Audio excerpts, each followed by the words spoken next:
Hi అండి, ఎలా ఉన్నారు? మీలో ఎంతమందికి రోటి పచ్చడి అంటే చాలా ఇష్టం? నాకైతే చాలా ఇష్టం. కాకపోతే చేసుకోవడానికి కొంచెం కొంచెం బద్ధకం అనమాట. కాకపోతే లాస్ట్ 2 months బ్యాక్ నేను ఈ రోజు తీసుకున్న స్టార్టింగ్లో అయితే తెగ వర్షాగా అయితే ఒక 4 days అయితే పచ్చడి చేసాను. ఆ తర్వాత ఊరి నుండి అటు ఇటు తిరుగుతూ అది పక్కన పెట్టేశాను. ఈరోజు వచ్చేసి అది చూసాను అనమాట. బీరకాయలు కొంచెం చేదు వచ్చాయని చెప్పేసి పచ్చ చేస్తే టేస్ట్గా ఉంటాయి కదని చెప్పేసి ఆ పచ్చ చేద్దామని ట్రై చేసామన్నమాట. మనం రుబ్బుకునే ఓపిక ఉండాలి, కానీ మనకి మిక్సీలో కన్నా రోటి పచ్చడి అయితే చాలా బాగుంటుందండి. అదేంటో టేస్ట్ వస్తుంది కదా. మా పాతి అయితే నాన్ స్టాప్ తినేస్తుందండి, ఇంకా రుబ్బుతుంటూనే తినేస్తుంది.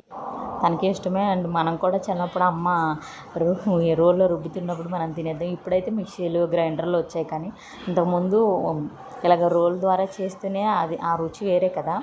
నేను ఈ పర్పస్ కోసం అంటే టేస్టీగా ఉంటుంది కదా అని ఈ పర్పస్ కోసమే ఇది తీసుకున్నాను. ఇది వచ్చేసి నేను మా సైడే అంటే రాపాక్ దగ్గర కొన్నాను అనమాట. రోలు 550 చెప్పారు, 350కి ఇచ్చారు.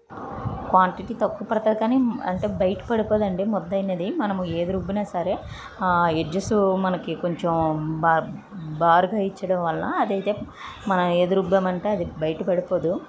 చాలా రోజుల తర్వాత పచ్చడి చేస్తున్నాను కదా, సో అందుకు చెయ్యి అయితే నొప్పి వచ్చేసింది. కాకపోతే తర్వాత దాన్ని తినేటప్పుడు వచ్చే టేస్ట్ అయితే వేరే కదా. మా పాత్వి హాయ్ హలో నమస్తే చెప్పమంటే మీకు క్లారిటీగా చెప్తుంది చూసారా. కాకపోతే నేను బలాదూర్ మూవీ చేశాను, దాని వాయిస్ అయితే వచ్చేస్తుంది. సో మనకి కాపీరైట్ అయితే పడిపోద్ది కదా అని చెప్పేసి వాయిస్ అయితే తీసేసాను అనమాట. చూసారా, నేను రుబ్బుతున్నప్పుడు చేలు పెట్టేస్తుంది. ఈ వేనుగట్టు ఉండిపోద్దేమో అని నేను సీరియస్ అయిపోయాను.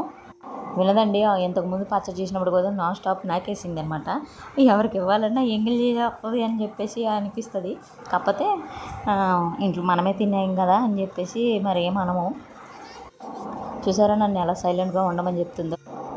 అల్లరి ఎక్కువైపోయింది దీనికి. పచ్చడి అంతా నాకేసింది, అన్నం అయితే తిందు. మెయిన్ అమ్మ పంపించిన ఊరగాయ అయితే మాత్రం నాన్ స్టాప్గా తినేస్తుంది. నేను కూడా తినేస్తున్నానులేండి. అదొక పక్కన పెడితే చిన్నపిల్ల కదా, ఇష్టం వచ్చినట్టు నాకేస్తుంది అనమాట. బాయ్, మంచి వీడియోతో వస్తాను మళ్ళీ.